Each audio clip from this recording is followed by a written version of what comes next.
Nagaan isiniif haa baay'atu kabajamtoota hordoftoota yuutuubii kakuu akkam jirtu. Baay'ee nagaa keenya galata waaqaa haa ta'u. Nagaa waaqayyo isiniif haa baay'atu lafa jirtanitti har'a baanee jirra jechuudha.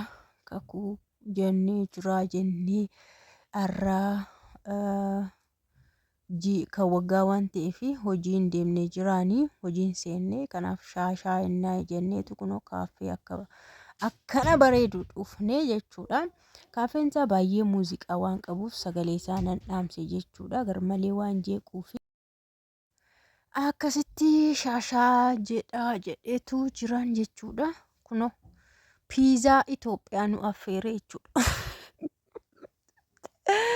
Piizaa Itoophiyaati kan inni nu affeere isiniin jedha. Kaaffee akkana bareedu keessatti bargariin illee jira garuu bargarii jiraan hin jaallanne. Anu bargarii nan jibbee guyyaa tokko jaalladha nyaadheeni.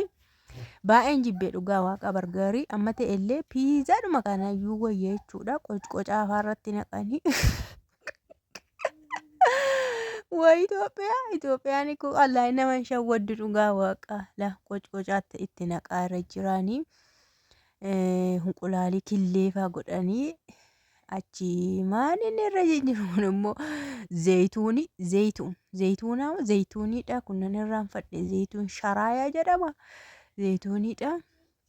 Anfoonuma isaatti godhan kanas hin beeku dhugaa waaqa bakka yaa garuu waan nama dhibee nama hin dhibne qocqocaa kana ittiin godhamu taanaan abadan namaayyuu nyaatamu gasiin seenu.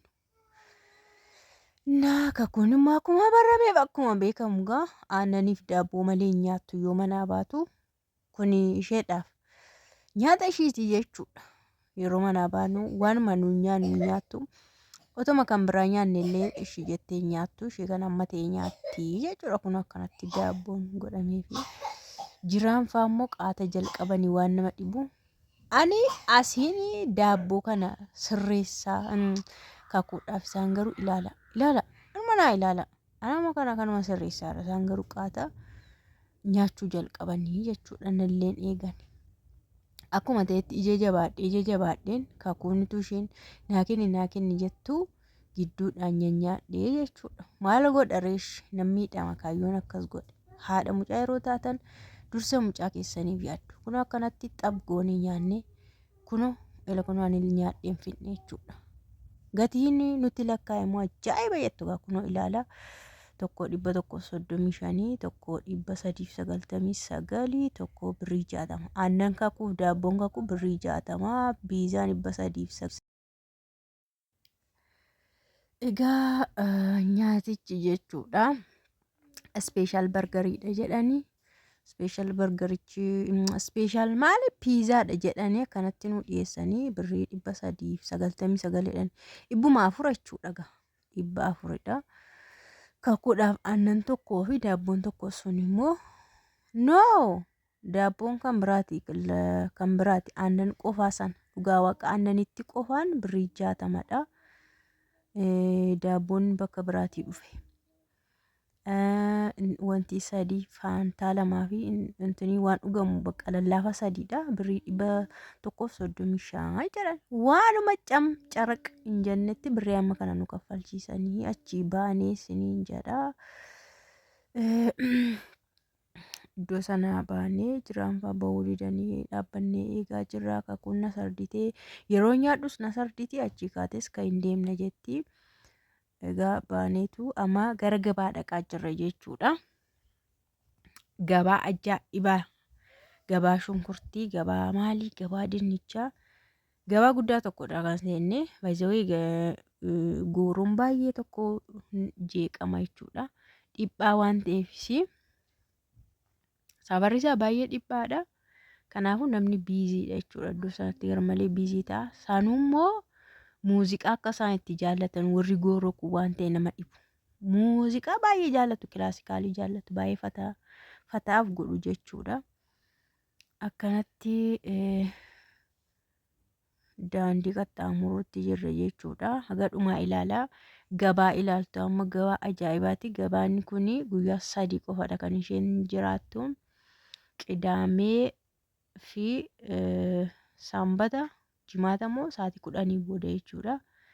Gabaan kun amma tokko hin hir'isaa jedhama. Bakka kaanirraa jechuudha sa'aatii guyyoota kana sadan keessa. Gatiin gurgurtaa hundisaayyuu hin hir'isa jedhame. Nullee akkanumaan waan dhufnee fi bitannee magalla jennee gara sanatti deemaa jirra. Garuu gabaa yeroo deeman akkanatti waan hundumtuu guutuu ta'e yeroo ilaalan baay'ee tokko namatti tola dhugaa waaqa. Baay'ee namatti tola. Kanaafuu achi ga'uyyuu dadhabne malee bismaa fagoodha jechuudha. Walirraa ni fagaata. Gamma seenneetu jira jechuudha. Kun look akkana shunkurtiin isaa akkana bareeda. Timaatimiin isaa akkana bareeda. Muuziin isaa akkana bareeda. Paappayyaan isaa akkana bareeda. Kun maqaan isaa maalidha? Jahaadha ni kun. Maal jedhama? Habaab jedhu. Warri biyya kana habaabii jedhu. Kun dhugaa waaqa ilaaluun masaayyuu baay'ee namatti tola dhugaa. Ani garuu yeroo waan tokko bituu jechuudha. Akkanatti yeroo inni baay'atee tuttuulamee taa'u ilaaluudhaaf baay'ee natti tola jechuudha. Gabaashee qocoree hin jaalladhu ani. Suuqiiyyuu jechuudha. Suuqiidhumayyuu. Suuqii waan xixiqqaama keessa kaa'anii taa'anii nan jibba dhugaa waaqa. Kun qocoreedha jedhee jibba. Qocoreedha yeroo jedhu jiraan garuu akkasiin jedhinaan argumaan hin jaalladhu jechuudha. Suuqii yoo ta'es bal'aa suuqii guutuu. Gabaa yoo ta'es kun akkanatti waan hundumaa yeroo ijumaan ilaaltuyyuu baay'ee namatti tola jechuudha. Shunkurtiin gabaa kana keessa jechuudha bakka garaagaraatti bakka tokko 110 jedhu, bakka tokko 95 jedhu, bakka tokko 100 jedhu. Kun garuu 110 jedhanii kan bitaa jirru. Ilaa argitanii akkanatti tuulaniitu kan isaanii gurguran jechuudha. Waan hundumaa baay'isanii akkanatti gurguru jechuudha. Asitti waanuma barbaadnu hundaa soma bitachuu jirra jechuudha. Shunkurtiillee ajajanneeti jirra. Kun nu madaaluuf immoo nu mazzanuuf jedhama. እና akkasii gaa magaaluma walakkaatti kan isaan dunkaana akkanatti buufatanii daldalanii guyyaa kan hin jiran waan ta'eef guyyaa kana garuu Sunday markeettii immoo maal jedhama jechuudha. Guyyaata kana hin hir'isa waan ta'eef yaa hamma tokko hin hir'isa jedhamee yaadameetudha kan kun haalli mijatee jedhan guyyaa kan garuu hin jiran. Gaala look akkasitiin ilaalle baay'ee ta'etu sirriitti namni dhufee akka fedha isaatti bitata jechuudha. Baay'ee namatti tola. Waan barbaadde hundumaa bakkuma tokkooti kanatti argattee galtu dhuma tokko jechuudha. Ka barbaadde ana garuu kun na rakkisnaan jara biraa kakuu fuudhee na naannessaa gara tokko geggeessee akkana na naannessaa jiraan faa garuu achumaati. Waan bitatan bitatu shunkurtii bitatu kaarootii bitatu. Kaarotiin illee kiiloon tokko birrii meeqadha? Ka 110 ta'e akkas. Kaarotiin illee jechuudha. Timaatimiin kiiloon tokko birrii 60dha. Qaaraan illee dhugaa waaqa qaaraadha barri bahee jechuudha. Qaaraadha barri baheetu qaaraa kiiloon birrii 60 moo meeqa jedhan.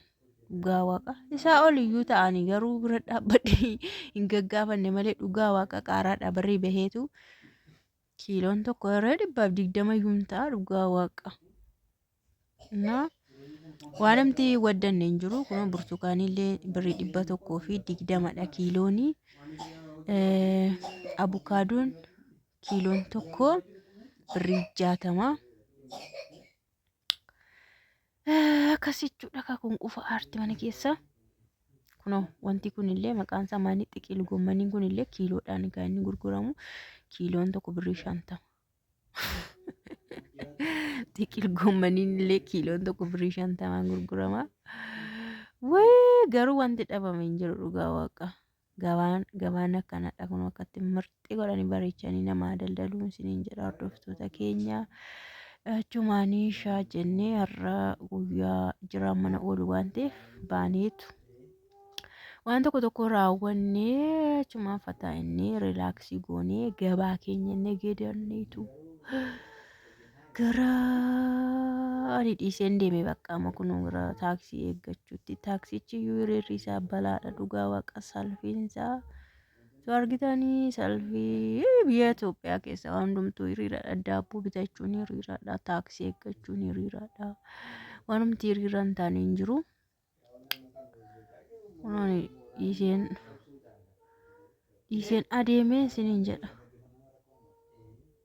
Isaan garuu kun amma yoonaanuma bitu ala kun beekaa wajjin jiru. Amma yoonaanuma bitu gabaa keessaa look. Kun akkana gooroon akkasii jechuudha jiruun ishee. Egaa hordoftoota keenya oolmichi kana fakkaatas wanti hundumtu akkas fakkaata laayikii godhaa isiniin jedha. Kanaaf kakuun dadhabnaan gara hiriira taaksiitti asii achi adeemaatii jirra gabaa keessa baanee jechuudha isiniin jedha hiriira akkuma argaa jirtanidha. Gamarraan hiriiradha gamanaanis hiriiradha. Look gamanaanis akkas fakkaata bakka turtii gaarii isiniif haa ta'uu nagaan.